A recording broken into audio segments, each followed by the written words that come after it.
Hi అండి, నేను actor Suman. మన గుంతకల్ న్యూస్ ఛానల్కి లైక్ చేయండి, షేర్ చేయండి, సబ్స్క్రైబ్ చేయండి. మన గుంతకల్లు న్యూస్కి స్వాగతం. అందరికీ నమస్కారం.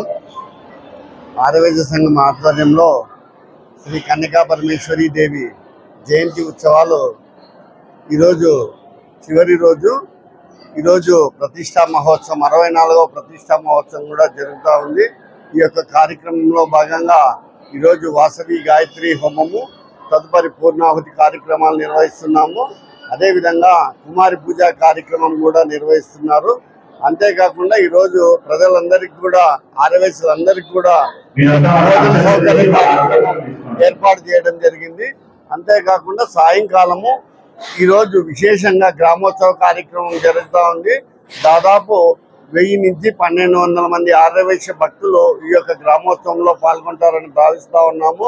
ముఖ్యంగా ఈ సంవత్సరం విశేషం ఏమంటే, అనంతపురం జిల్లా ఆర్యవైశ్య మహిళా మండలి వారి ఆధ్వర్యంలో, వారి అధ్యక్షులు శ్రీమతి వంకదారి జయలక్ష్మి గారి ఆధ్వర్యంలో ఆర్యవైశ్య మహిళలే దాదాపు 30 మంది ఈ యొక్క 2 నెలల నుంచి డ్రమ్స్ వాయిద్యం నేర్చుకొని ప్రత్యేకంగా ఆ డ్రమ్స్ని అమ్మవారి గ్రామోత్సవం ముందు వాద్యం చేస్తారు. కాబట్టి ప్రజలందరూ కూడా ఈ యొక్క కార్యక్రమంలో పాల్గొని అన్ని కార్యక్రమాలు విజయవంతం చేయాలని కోరుకుంటున్నాను. జై వాసవి, జై జై వాసవి. గుంతకల్ ఆలయంలో 64వ జయంతి ఉత్సవాలు ఎంతో ఘనంగా నిర్వహించబడుతున్నాయి.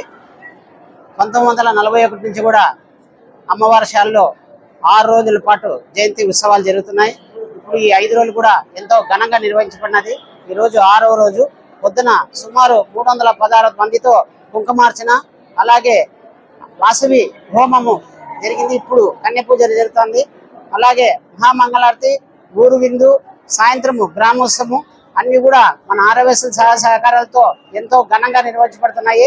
ఆర్యవైశ్యులందరికీ కూడా అమ్మవారి కృప ఉండాలని చెప్పి మనస్ఫూర్తిగా కోరుకుంటున్నాం.